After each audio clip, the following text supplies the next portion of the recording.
Of students welcome to CBKYS। आज इस video में हम लोग बायबैक ऑफ शेयर्स का एक क्वेश्चन डिस्कस करेंगे जो कि आपके एग्जाम 2014 में आया हुआ है। बायबैक के ऊपर हमने ऑलरेडी 5 सेट डिस्कस कर दिए हैं। जिन लोगों ने नहीं देखा है प्लेलिस्ट में जाकर देख सकते हैं। अगर आप 5 question continue back to back practice करेंगे तो बायबैक से रिलेटेड जितनी बातों को ध्यान में रखना पड़ता है और सम्स में किस तरीके से प्रेजेंटेशन देनी पड़ती है, 5 सम्स करने के बाद थोड़ी बहुत चीज़ें आपके कंट्रोल में आ जाएंगी। हम लोग सबसे पहले एक बार रिकैप कर लेते हैं 2 मिनट कि बायबैक करने के लिए किन किन बातों को ध्यान में रखा जाता है और एंट्रीज कौन कौन सी की जाती है। उसके बाद फिर हम लोग सम्स में मूव करेंगे, सम्स के इंफॉर्मेशन को पढ़ेंगे, फिर सॉल्यूशन को देखेंगे। सराउंडिंग में आपको कुछ नॉइस भी मिल सकता है, हम लोग उसको अवॉइड करते हुए चलेंगे। बायबैक की बात करें तो बायबैक करने के लिए सबसे पहली चीज़ हम लोगों को ध्यान में रखनी पड़ती है कि कंपनी 25% ऑफ शेयर कैपिटल से ज़्यादा का बायबैक नहीं कर सकती। दूसरी बात अगर हम लोग ध्यान में रखें तो हमारा amount of buyback paid up capital plus reserve and surplus दोनों को मिलाकर उसके 25% से ज़्यादा नहीं होना चाहिए। तीसरी बात अगर हम लोग ध्यान में रखें तो पोस्ट बायबैक डेब्ट इक्विटी रेशियो 2:1 मेंटेन होना चाहिए। दैट मीन्स डेब्ट अगर 2 रुपए का होगा तो इक्विटी 1 रुपए होनी चाहिए, या ऐसा बोल सकते हैं कि जितना डेब्ट होगा इक्विटी उसका हाफ एटलीस्ट होना चाहिए। इसके बाद हम लोग एंट्रीज की बात करें तो बायबैक अगर प्रीमियम में हो रहा है तो प्रीमियम का पैसा अलग से एडजस्ट होता है, वो हम लोग सिक्योरिटीज प्रीमियम या अदर कोई फंड को लेकर एडजस्ट करते हैं।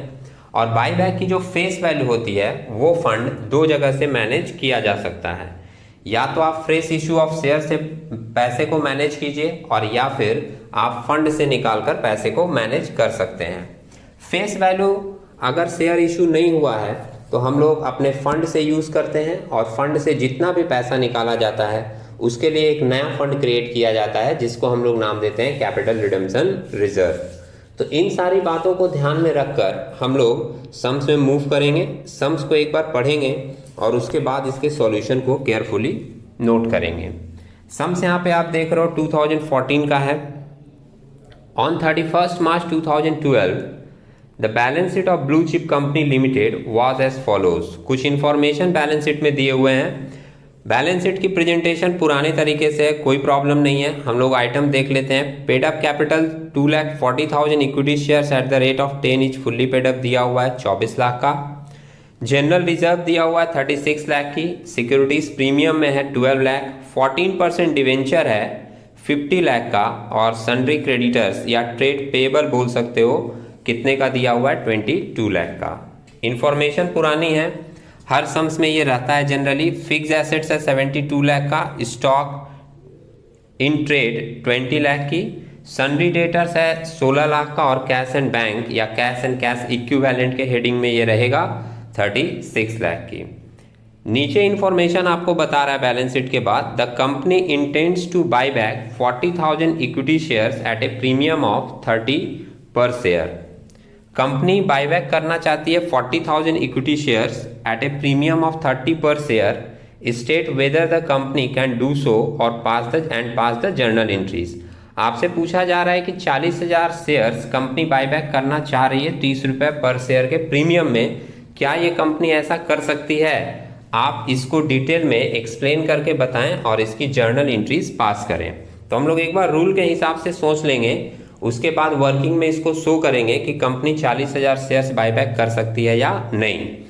एक एक पॉइंट करके देखें। सबसे पहले आप देख रहे हो सम्स में 2,40,000 का इक्विटी शेयर्स दिया था। 2,40,000 का 25% अगर आप फाइंड आउट करोगे, कैलकुलेट करके आप देख लीजिए, 2,40,000 का 25% आपको मिलेगा 60,000 शेयर्स। तो अगर फर्स्ट रूल की बात करें तो रूल के हिसाब से कंपनी 60,000 शेयर्स का बायबैक कर सकता है। और सम से बोला कितने शेयर्स का बायबैक करने, 40,000 का। तो पहला रूल तो सेटिस्फाइड है, 40,000 का बायबैक हो जाएगा। लेकिन ध्यान रखिएगा, सिर्फ एक पॉइंट सेटिस्फाई करके कैलकुलेशन में मूव नहीं करते, और भी जो इसके पॉइंट है वो भी कंसिडर करने पड़ते हैं। जैसे amount of buyback 25% of paid up capital and reserve and surplus से ज़्यादा नहीं होना चाहिए। तो एक बार आप देख लीजिए पेड अप कैपिटल और रिजर्व एंड सरप्लस में कितना फंड दिया हुआ है। पेड अप कैपिटल कंपनी का है 24 लाख का, दिख रहा है आपको सम्स में। रिजर्व एंड सरप्लस में जनरल रिजर्व है 36 लाख की और सिक्योरिटीज प्रीमियम है 12 लाख का। ये सारे के सारे फिगर हम लोग ऐड करेंगे 24 लाख, 36 लाख और 12 लाख, तो ये ऐड करके आपको मिलेगा 72 लाख। 72 लाख का 25% आप निकालोगे तो आपको वैल्यू मिलेगा 18 लाख। अब अगर हम लोग ये देखें कि अमाउंट ऑफ बाईबैक कंडीशन के अंदर आ रहा है या नहीं, एक शेयर 30 रुपये के प्रीमियम में बाईबैक होगा और एक शेयर की वैल्यू सम्स में दी हुई है 10 रुपीज़, मतलब टोटल बाईबैक का प्राइस पर शेयर आपका निकलेगा 30 + 10 40 rupees.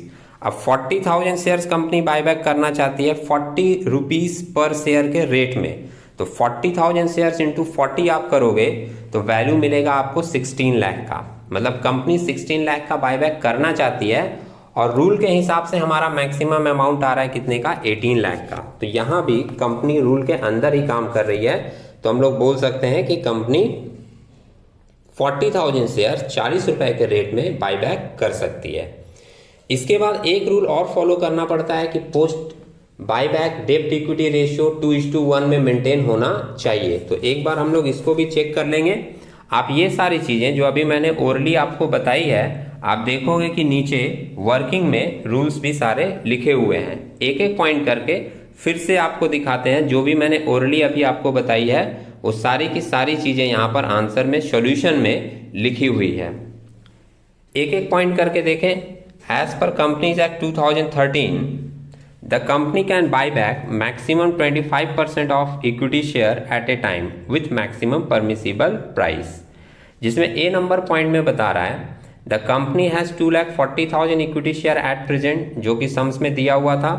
So minimum they can buy back 25% of 2,40,000 that is 60,000 shares. ये हम लोग 60,000 शेयर्स निकाल लिए।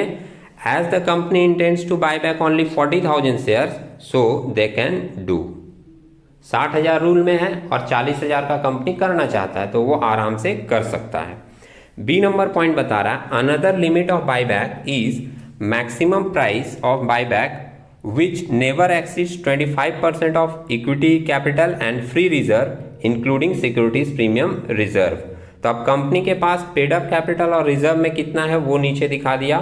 इक्विटी शेयर कैपिटल में 24 लाख था, जनरल रिजर्व में 36 लाख और सिक्योरिटीज प्रीमियम में है 12 लाख। तो टोटल ऐड करके इसका आ गया कितना वैल्यू, 72 लाख। इसको हम लोग इक्विटी भी बोलते हैं, ध्यान रखिएगा। 72 लाख को हम लोग इक्विटी भी नाम देते हैं। अब maximum price of buyback 72 lakh का 25% निकाले तो कितना आ गया, 18 लाख।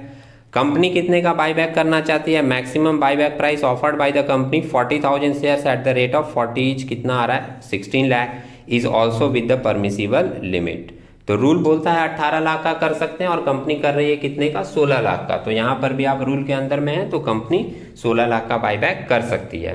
अच्छा, ये 40 रुपीज़ कैसे आया ये मैं एक बार आपको फिर से बता दूं। 10 रुपया फेस वैल्यू था और 30 रुपए के प्रीमियम में बाईबैक किया जाने वाला है, तो दोनों मिलाकर वैल्यू दिया गया है कितने का, 40 रुपीज़ का। अब एक नेक्स्ट पॉइंट जो कंसिडर करना पड़ता है कि आफ्टर बाईबैक डेब्ट इक्विटी रेशियो ऑल्सो भी इन लिमिट ऑफ 2:1। अब देखिए द प्रेजेंट वैल्यू ऑफ डेब्ट ऑफ द कंपनी, कंपनी का डेब्ट अभी कितना है, 50 लाख का डिवेंचर सम्स में दिया था और 22 लाख का ट्रेड पेएबल क्रेडिटर्स था। तो टोटल डेब्ट कंपनी के पास है 72 लाख की। Minimum equity never less than half of 72 lakh that is 36 lakh. मतलब जब डेब्ट आपका 72 लाख का है तो रूल के हिसाब से इक्विटी कम से कम 36 लाख का होना चाहिए, इसका हाफ, तभी 2:1 का रेशियो मेंटेन होगा। अब कंपनी के पास आफ्टर बाईबैक डेब्ट इक्विटी कितना बचता है, नीचे मेंशन किया है कि the equity of the company after buyback should be 72 lakh का इक्विटी था कंपनी के पास पहले और कंपनी अब 16 लाख का बाईबैक कर ले रही है। तो 72 लाख माइनस 16 लाख करेंगे तो कंपनी का इक्विटी आ गया है कितना, 56 लाख। अब डेब्ट और इक्विटी के बीच में 72 लाख और 36 लाख का रेशियो होना चाहिए, मतलब इक्विटी कम से कम 36 लाख का होना चाहिए, लेकिन कंपनी के पास आफ्टर बाईबैक इक्विटी कितना बच रहा है, 56 लाख का। तो यहाँ पे भी रूल क्या हो रहा है, सेटिस्फाइड हो पा रहा है, इसलिए लास्ट में मेंशन कर दिया so the company can buy back 40,000 equity shares eight ₹40 each. 40,000 shares 40 रुपए के भाव में कंपनी बाईबैक कर सकती है। इस 40 रुपये में मैं थर्ड टाइम बोल रहा हूँ 10 रुपीज़ फेस वैल्यू है और 30 रुपीज़ प्रीमियम का है। तो अगर 40,000 इंटू 10 करेंगे तो फेस वैल्यू आएगा 4 लाख का, और 40,000 इंटू 30 करेंगे तो प्रीमियम आएगा 12 लाख की। वो प्रीमियम अलग से एडजस्ट होगा प्रीमियम के साथ, और जो फेस वैल्यू का अमाउंट है 4 लाख वो हम लोग दो जगह से मैनेज कर सकते हैं, either by way of fresh issue और फ्रॉम फंड।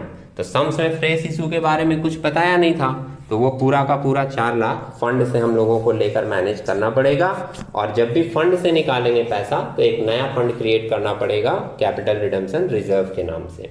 अब इन सारी बातों को ध्यान में रख के जर्नल किया गया। आप देखिए, फर्स्ट लिखा है in the books of blue chip company limited journal. Format आप लोग कर लेंगे। पहला जर्नल हम लोग करते हैं ड्यू का, कि कितने का बायबैक करना है। तो फर्स्ट एंट्री मेंशन किया है equity share capital account debit 4 lakh. यहाँ ब्रैकेट में आप लोग मेंशन कर दीजिएगा 40,000 shares into ₹10। Premium on buyback account debit, यहाँ भी आप लोग मेंशन कर दीजिएगा ब्रैकेट में 40,000 शेयर्स इंटू ₹30, तो 12 लाख मिल जाएगा। To equity share holder account कितने का, 16 लाख का।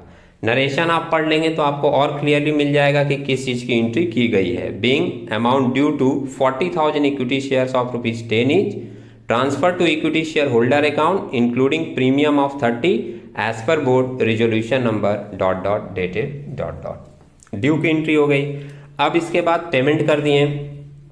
पेमेंट में एंट्री हो गया equity share holder account debit to bank account being amount paid to equity share holder. जितने का ड्यू होगा पूरा का पूरा अमाउंट पेड किया गया, कितने का, 16 लाख का। इसके बाद प्रीमियम था हम लोगों का 12 लाख, वो प्रीमियम एडजस्ट करने की एंट्री की गई। प्रीमियम कहाँ से एडजस्ट करेंगे हम लोग, सिक्योरिटीज प्रीमियम से। हमारे सम्स में सिक्योरिटीज प्रीमियम में इनफ पैसा था 12 लाख, तो वहां से ले लिया गया पूरा फंड और एंट्री बनाया गया securities premium account debit 12 lakh to premium on buyback account 12 lakh की being premium on buyback set off against securities premium. तो ये प्रीमियम एडजस्टमेंट की एंट्री हो गई। और फिर जो फेस वैल्यू का पैसा है वो हम लोग फंड से ले रहे हैं, और फंड से लेकर सीआरआर क्रिएट कर रहे हैं, तो उसकी एक एंट्री आपको देनी पड़ेगी। जनरल रिजर्व नाम के फंड से वो पैसा निकाला गया था, तो जनरल रिजर्व को डेबिट किया गया। General reserve account debit to capital redemption reserve account कितने का, 4 लाख का being capital redemption reserve credited out of general reserve. तो सारी चीजें मेंटेन होने के बाद सिंपली आप ये एंट्रीज दे सकते हैं। उम्मीद है आप लोगों को ये कैलकुलेशन समझ में आई होगी। हम लोग इसी तरीके के कुछ नए कैलकुलेशन के साथ नए वीडियो में मिलेंगे। तब तक के लिए टेक केयर।